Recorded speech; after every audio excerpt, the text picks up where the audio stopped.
Warm welcome, dear students. In today's lecture, Current Electricity, we are about to discuss MCQ questions, multiple choice type, objective questions for JEE, NEET and IIT exam. और जो ज़माना चल रहा है, अब आपको 20 question जो हैं वो बोर्ड एग्ज़ाम में भी MCQ टाइप आने हैं, तो ये आपको दोनों जगह हेल्प करेगा, बोर्ड एग्जाम में भी एज वेल एज आपके कॉम्पिटिटिव एग्जाम्स में। चलिए तो क्विकली क्वेश्चन शुरू करते हैं, लेकिन एडवाइस जो मेरा वो ये है कि जो पिछले जो लेक्चर्स निकले हैं सारे करंट इलेक्ट्रिसिटी के सभी टॉपिक्स के, क्योंकि फॉर्मूले वो सारे यूज होने वाले हैं इस पार्ट में, सो बेटर कि अगर कोई लेक्चर आपका बीच में मिसिंग है या आपने पूरा टॉपिक अभी नहीं तैयार किया तो फिर आप इसको पूरा एंजॉय नहीं कर पाएंगे। सो पिछली जो नॉलेज है, सारे फॉर्मूले जो हैं, Wheatstone bridge, potentiometer, electric power, drift velocity, Ohm's law, Kirchhoff's laws, ये सारा पहले आपको पूरी तरह से नॉलेज कंप्लीट होना चाहिए। आज तो हमने शॉर्टकट्स जस्ट बस अप्लाई करने हैं, फॉर्मूले सीधे सीधे क्वेश्चन में फिट हो जाएंगे। चलिए तो क्वेश्चन शुरू करते हैं। फर्स्ट क्वेश्चन है, एक रेजिस्टेंस वायर है, काफ़ी कॉमन क्वेश्चन है, बार बार आता रहता है, R ओम का, उसको हमने मेल्ट करके चेंज कर दिया into is stretch to n times its original length. तो नया जो रेजिस्टेंस है वो क्या हो जाएगा, what would be the new resistance. तो कई बार करा दिया मैंने वैसे क्वेश्चन आपको। ये रेजिस्टेंस को खींच के एक वायर को n टाइम्स कर देंगे तो रेजिस्टेंस n स्क्वायर टाइम्स हो जाता है। अगर वायर को फोल्ड के उसका करके लेंथ उसका 1/n कर देते हैं तो r/n स्क्वायर आंसर आता है। तो अब इसको रट्टा ही मार लीजिए वैसे तो, बाकी फिर से बता देता हूँ। अगर ये आपका ओरिजिनल रेजिस्टेंस था r, जिसकी लेंथ थी l, एरिया था a, जब इसको स्ट्रेच करेंगे आप तो नया जो लेंथ है अगर n टाइम्स हो गया तो एरिया जो है वो भी 1/n रह जाता है, A/n, क्योंकि वॉल्यूम जो है वो कांस्टेंट रखना होता है। तो अगर इसका एरिया है A तो इसका एरिया होगा A/n। इसकी लेंथ अगर L है तो इसकी लेंथ आएगी n टाइम्स L। तो नया रेजिस्टेंस, पुराना तो था रो इंटू L/A, तो नया रेजिस्टेंस निकालोगे, रो इंटू लेंथ को लिखोगे NL और एरिया को लिखोगे A/n। ये वाला n जाएगा ऊपर और हो जाएगा n स्क्वायर, बाकी फॉर्मूला पुराना ही है तो n स्क्वायर टाइम्स r। चलिए नोट भी करते जाना साथ साथ में, क्वेश्चन नंबर डाल देना, पहले का मैंने डाला नहीं है, ढूंढना पड़ेगा थोड़ा सा आपको, नीट 2017 एग्जाम वाला कौन सा नंबर है। चलिए अगले क्वेश्चन पे आते हैं। 83 नंबर, ये भी रिसेंटली आया बेटा। अभी एक कॉपर वायर है, उसको स्ट्रेच करके हमने 0.5% लॉन्गर बना दिया। जैसे यहाँ पे n टाइम्स था, यहाँ पे 0.5% इंक्रीज कर दी लेंथ। तो रेजिस्टेंस में कितने परसेंट चेंज आएगा अगर वॉल्यूम, वो पहले भी हमने डिस्कस किया, वॉल्यूम तो चेंज नहीं होता। ऑप्शंस आपके पास हैं 2.5, 0.5, 1 एंड 2। चलिए ऑप्शंस को देख के आपको कोई आइडिया नहीं मिलेगा, आप सीधा इसी पॉइंट पे आइए जो ऊपर हम डिस्कस कर रहे थे। तो क्या करना है कि वॉल्यूम ने रहना कांस्टेंट। वॉल्यूम होता है एरिया ऑफ बेस, यानी कि सिलेंडर का बेस का area πr² into height, height यानी L, इसने रहना है बेटा कांस्टेंट। तो वॉल्यूम कांस्टेंट है तो एरिया जो है वो वॉल्यूम बाय L होना चाहिए। तो जो रेजिस्टेंस का फॉर्मूला हमने ऊपर लिखा हुआ है, इसको दोबारा लिखते हैं। एरिया की जगह हम V/L पुट करेंगे, एरिया की जगह V/L पुट कर दिया, ये L गया ऊपर तो ऊपर आ गया L स्क्वायर। अब आप देखेंगे रेजिस्टिविटी मटेरियल की वैसे ही चेंज नहीं होती, वॉल्यूम जो है वो भी कांस्टेंट है, तो फिर रेजिस्टेंस इन दिस कंडीशन वो L स्क्वायर के प्रोपोर्शनल हो गया। तभी बेटा यहाँ पे n स्क्वायर आंसर आया। लेंथ को n टाइम्स स्ट्रेच कर दिया तो बेटा n इंटू L का स्क्वायर, ऊपर एक n स्क्वायर आएगा। इस तरह से भी सोच सकते हैं इसको। चलिए तो जो लेंथ में चेंज आएगा उसका स्क्वायर जो है वो करके रेजिस्टेंस में चेंज निकालना होता है। बट जब आपको बताया गया है कि जो चेंजेस 5% से कम हो उनको आप डिमेंशनल एनालिसिस में हमने जो एरर्स वाला मेथड किया था, परसेंट एरर वाला, वो फॉर्मूला यूज करेंगे। अगर कोई क्वांटिटी दूसरे के स्क्वायर पे डिपेंड करती है या क्यूब पे डिपेंड करती है, वो तो पावर आगे आ जाती है। छोटे चेंजेस के लिए बात कर रहा हूँ, इसमें नहीं लगेगा, ये यहीं पे लगा सकते हो। चलिए, छोटे चेंजेस के लिए delta R by R into 100 would be equal to, ये जो पावर लिखी हुई है, पावर को लेके आएंगे आगे 2 times delta L by L into 100। ये आपको परसेंट चेंज दिया हुआ है 0.5%, 0.5 का डबल करेंगे 1%, आंसर आ जाएगा। So third option is the correct option. चलिए आगे शिफ्ट होते हैं। बच्चों में बेटा आपने क्वेश्चन नंबर डालना है। बुकलेट कुछ बच्चे ले जा चुके हैं और जिनको नहीं मिली है उनको बता दिया कि कैसे लेनी है। अदरवाइज पीडीएफ फॉर्मेट में आपको मैं ऑलरेडी सेंड कर चुका हूँ। क्वेश्चन नंबर डालते जाइए, तो जैसे ही लॉकडाउन खुलेगा या थोड़ा सा कंडीशन रिलैक्स होंगी तो जिन बच्चों को नहीं मिली है उनको भी मिल जाएगी बेटा। ओके 63 नंबर, सीरीज पैरेलल में हमने रेजिस्टेंसेस पढ़े, उसका एप्लीकेशन है A B and C are volt meters. A, B and C are voltmeters. Each of resistance are 1.5 R, 3 R respectively as shown in the figure. When some potential difference is applied between X and Y, the voltmeter readings are VA, VB and VC respectively. Then अब आपको बताना है कि कौन कौन से जो हैं वो सेम वोल्टेज नहीं शो करेंगे या फिर सेम शो करेंगे, ये सब आपको ढूंढना है। तो एक काम करते हैं, क्योंकि इस कॉम्बिनेशन में सीरीज पैरेलल भी है, सीरीज भी है, तो सीरीज और पैरेलल में करंट का डिवीज़न, वोल्टेज का डिवीज़न कैसे होता है हम उसकी बात करेंगे। तो मैं एक बार लिख देता हूँ थोड़ा सा।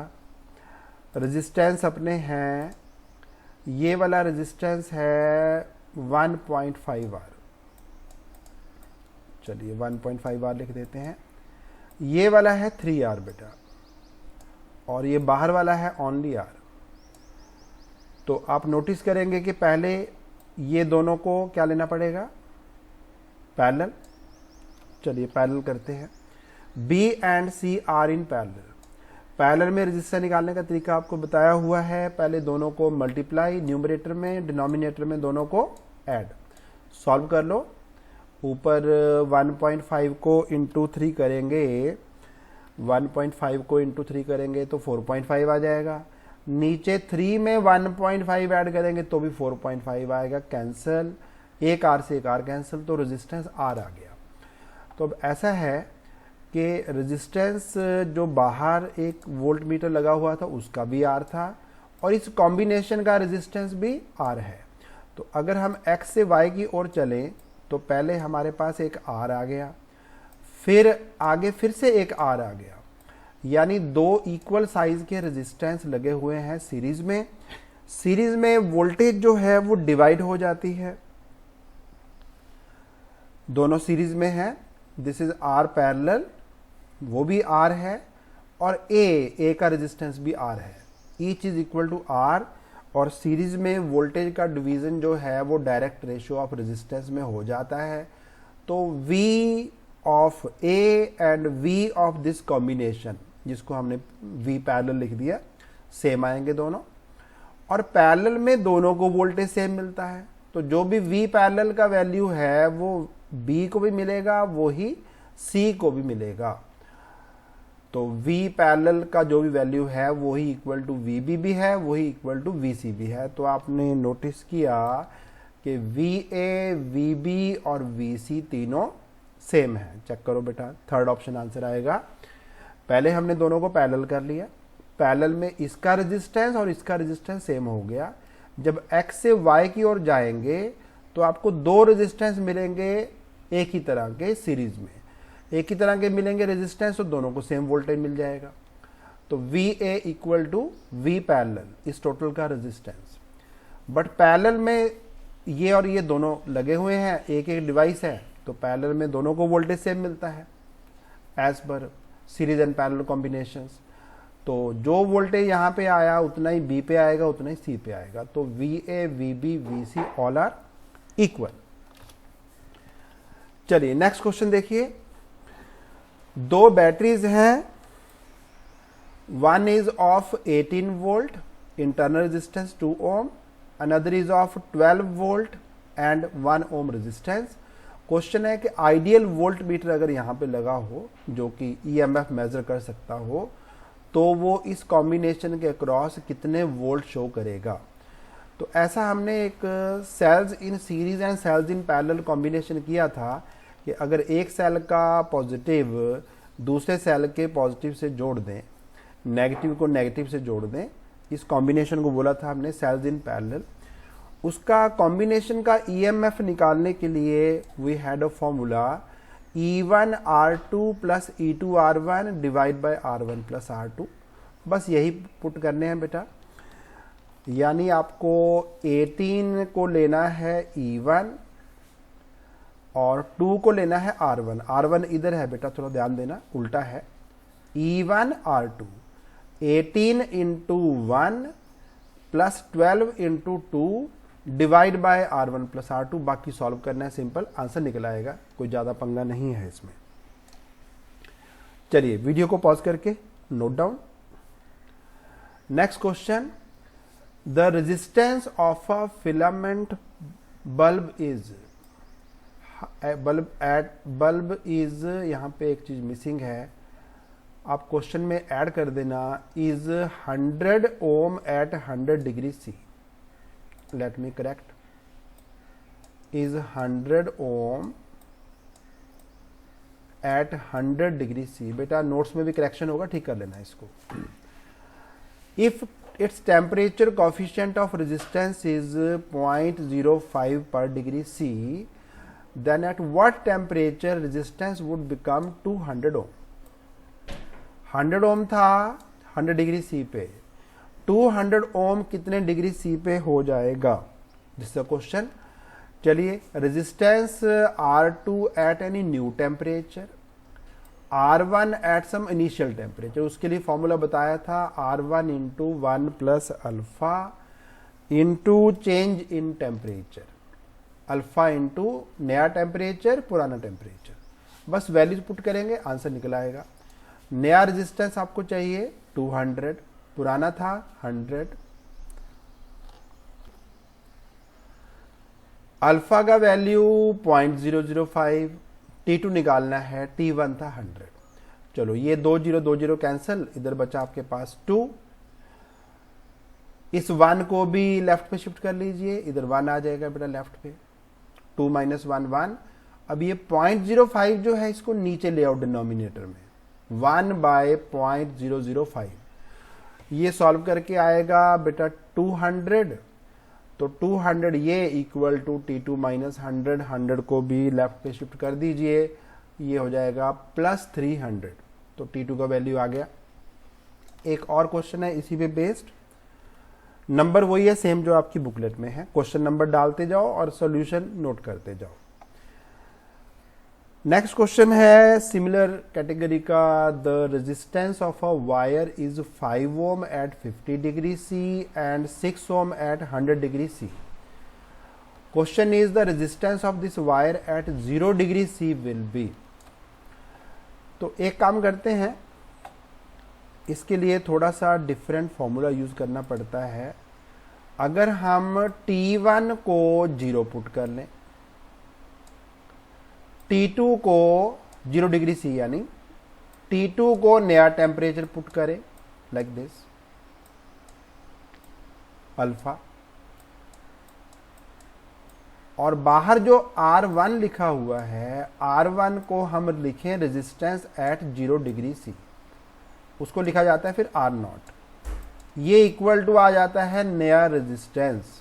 बेटा एक और फॉर्मूला है, R equal to R0 into 1 plus alpha T. अगर आपने 0 डिग्री सी वाले रेजिस्टेंस को भी साथ में कंसीडर करना है। ओके, तो यहां से जो ये दो कंडीशंस दी हुई हैं, इससे अपने पास दो इक्वेशंस आएंगी। First is R equal to R0 into 1 plus alpha T. पहले रेजिस्टेंस था 5 ओम, यहाँ पे 5 लिखेंगे, R0 को ऐसे ही रहने दो, at a temperature of 50 degree C, पहली equation. Same way second equation के लिए 6 ओम रेजिस्टेंस 100 डिग्री सी पे, 6 ओम 100 डिग्री सी पे। इन दो इक्वेशंस को सॉल्व करके हमने, दो अननोन है ना, अल्फा अननोन है, आर नॉट अननोन है, दो अननोन दो इक्वेशंस। तो सबसे आसान तरीका होता है, फिजिक्स में बताया आपको कि सिमिलर इक्वेशंस हों तो डिवाइड करना एक बेस्ट मेथड होता है। डिवाइड करिए, डिवाइड करने पे आएगा 6/5। ये वाली इक्वेशन हमने ऊपर लिखी हुई है, ये नीचे आ जाएगी। आर नॉट से आर नॉट हो जाएगा कैंसिल, कैंसिल करके इसके बाद क्रॉस मल्टीप्लाई करो। क्रॉस मल्टीप्लाई करेंगे तो इधर आएगा 6 × 300 अल्फा, इधर आएगा 5 × 500 अल्फा। अल्फा अल्फा एक साइड में कर लो, 300 अल्फा को राइट पे शिफ्ट कर दो, 5 को लेफ्ट पे ले आओ। लेफ्ट पे आएगा 1, उधर आएगा अल्फा × 200, 200 को नीचे लेके आओ बेटा, वैल्यू ऑफ अल्फा निकल आएगी 0.005। अब क्वेश्चन अपना था कि आर नॉट कितना है, तो कहीं भी पुट कर दो। अल्फा का वैल्यू 0.005 अगर आप यहां पुट करते हैं 0.005, इसके नीचे 1000 आएगा ना बेटा, तो यहां पे 1.5 बन जाएगा। 1.5 से 6 को डिवाइड कर देना, या फिर अल्फा का वैल्यू फर्स्ट इक्वेशन में पुट कर लो जैसे कि किया हुआ है, और इसको सॉल्व कर देना बेटा, आर नॉट निकल आएगा। Rest is up to you. 5/1.25 भी 4 होता है, या फिर इधर करेंगे 6/1.5 आएगा, वो भी इक्वल टू 4 आएगा। किसी भी तरह से निकाल लो, दोनों तरह से आंसर आ जाएगा। सो करेक्ट चॉइस इज 4 ओम। तो ध्यान रखना, अगर तो एक टेम्परेचर पे रेजिस्टेंस दिया हुआ है, नए टेम्परेचर पे निकालना है, तो फॉर्मूला आपने यूज करना है R2 = R1 × 1 + alpha × T2 - T1। लेकिन अगर टेम्परेचर 0 डिग्री सी पे कितना रेजिस्टेंस है वो आपने साथ में लेना है, फिर फॉर्मूला रहेगा R = R0 × 1 + अल्फा T। तो ध्यान से देख लेना कि कौन सा कहां पे यूज करना बढ़िया रहेगा। चलिए आगे चलते हैं। चलिए बेटा नोट डाउन करके नेक्स्ट क्वेश्चन पे आना, फिर बेटा वीडियो को पॉज कर लेना जिनका रहता है। अब क्वेश्चन है, 2 sources of equal EMF are connected to an external resistance R। दो इक्वल EMF के जो सेल्स हैं उनको एक एक्सटर्नल रेजिस्टेंस R से कनेक्ट कर दिया। इंटरनल रेजिस्टेंस जो है वो उनके R1 और R2 थे, and R2 was greater than R1। R2 is greater than R1।